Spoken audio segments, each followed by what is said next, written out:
Do you want crops that grow instantly? Then stick around.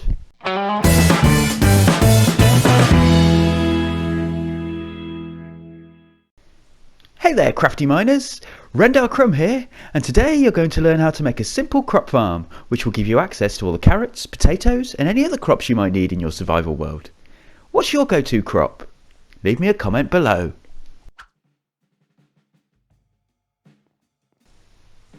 You will need crops for many different things in Minecraft. For example, carrots are not only a good food source, but can be used in potions of night vision, can be traded with villagers for emeralds, and can even be used to breed or ride pigs.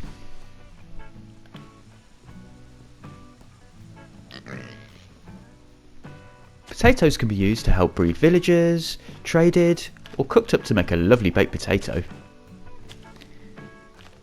Now, farming the land does take time, and waiting for your crops to grow is about as much fun as cutting your lawn with a pair of scissors. However, with this farm, you'll be able to grow all the crops you need without having to wait.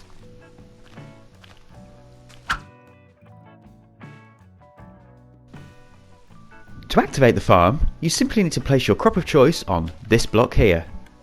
When that happens, the observer at the back recognises that there's been a block update in front of it and sends a redstone signal to these dispensers, causing them to fire and distribute bone meal onto the crop. This will cause it to grow, and you can then harvest it to collect the spoils. You'll see that this farm is pretty compact, as it's only 2 blocks tall, and it fits into a 3x3 area, meaning that you should be able to fit this into your base with no worries.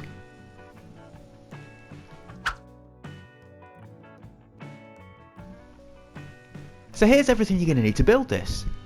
What we've got here is 1 dirt block, a hoe, 8 building blocks of your choice, a water bucket, 2 dispensers, an observer, 5 pieces of redstone dust, and at least 2 stacks of bone meal.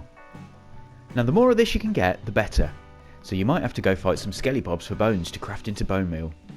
Remember, a sword with a looting enchantment will help you get more. And you can also get bone meal by putting excess seeds, wheat and other crops into a composter. So you found the 3x3 area you want to build this in and collected the required materials, so let's get cracking and build this thing. So I've marked out the 3x3 area that I'm going to be building this. So I'll start by placing the dirt block here and the building blocks around like this, around here and another one on here. Next, I'll pop the water source in here, because just like in real life, plants need water to grow. So don't forget to pop this here, as it will be difficult to put it in after we've placed the observer. Now this block here is only temporary, as it will allow you to place the observer over the water source. It must be above the dirt block so that the observer faces in the correct direction once it's been placed. So stick down the observer like this. Now, this temporary block can be removed. You will notice that the back of the observer pulses red when we do this.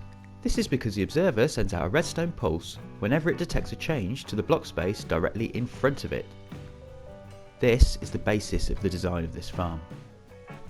From the front, you should now place both of the dispensers and then put in the bone meal. So open with left trigger or left click. Put at least a stack of bone meal in that dispenser. Looking at that one, we'll pop a stack of bone meal in that dispenser. As I mentioned, the more bone meal you have the better, as each crop grown will use 4 bone meal. Each dispenser will fire once when you place down the crop, and it will fire again when it's harvested. Next, we can place down the redstone. So follow a line from the side of each dispenser, like this, and here, and one more spot of redstone right here behind the observer. This will complete the circuit. Now, when this observer notices a change in front of it, it's going to send a redstone signal from this dot here, through here, and activate the dispenser. When the dispenser is activated, the bone meal will pop out and your crop's going to grow. So now we need to hoe the dirt block. By doing this, you can left click or left trigger on PlayStation or Xbox, and you'll see that this turns into farmland. We do this because most crops need farmland to be able to be placed and to be able to grow. However, if you are using the farm for wheat, trees, sugarcane or bamboo production, you do not need to do this, as they do not need farmland to grow. The farm is now usable by simply planting the crop, but it's about as attractive as Medusa on a bad hair day. You can build this to look as beautiful as you like by playing around with different block palettes and themes. So here are some designs I've come up with that you might want to try.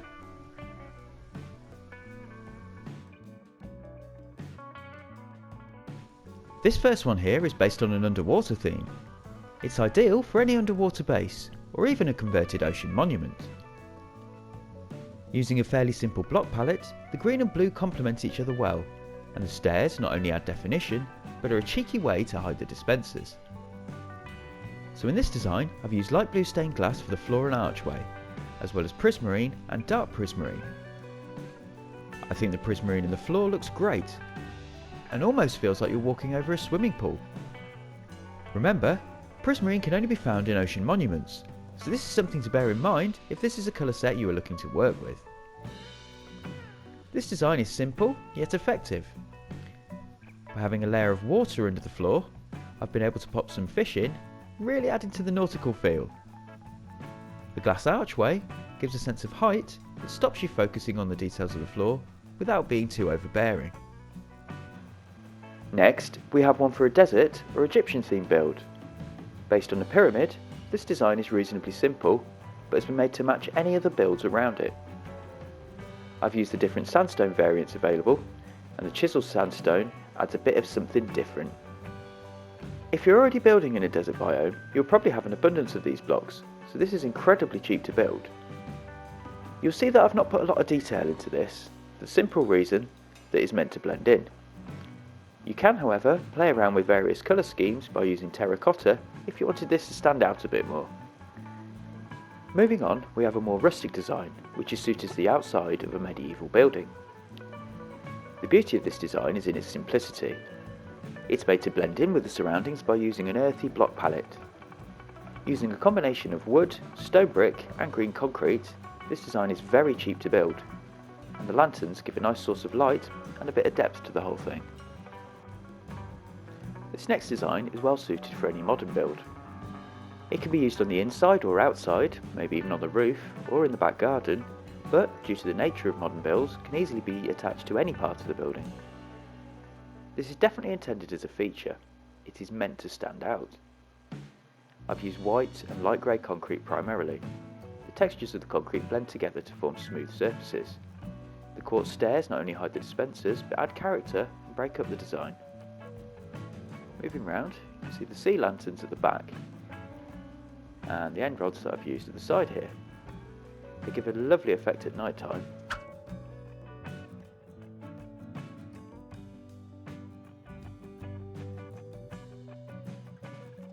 And the water features give a continuous flow to the build.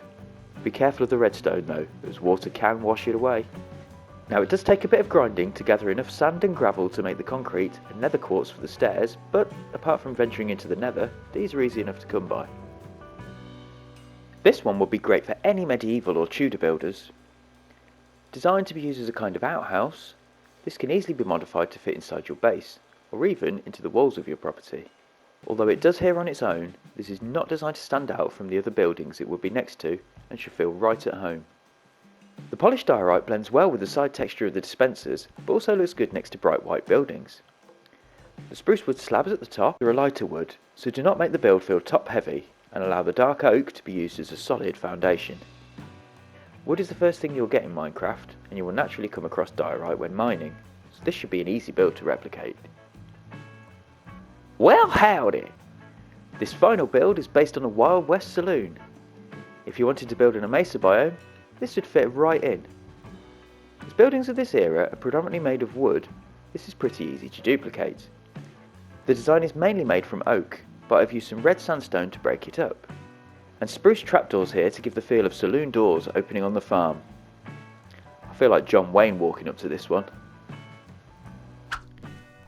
Remember to like, subscribe and turn on notifications so you don't miss any of my upcoming videos. And don't forget to leave a comment below about what your favourite crops are. Be kind to yourselves, people, and I'll see you next time. RendarCrumb signing off.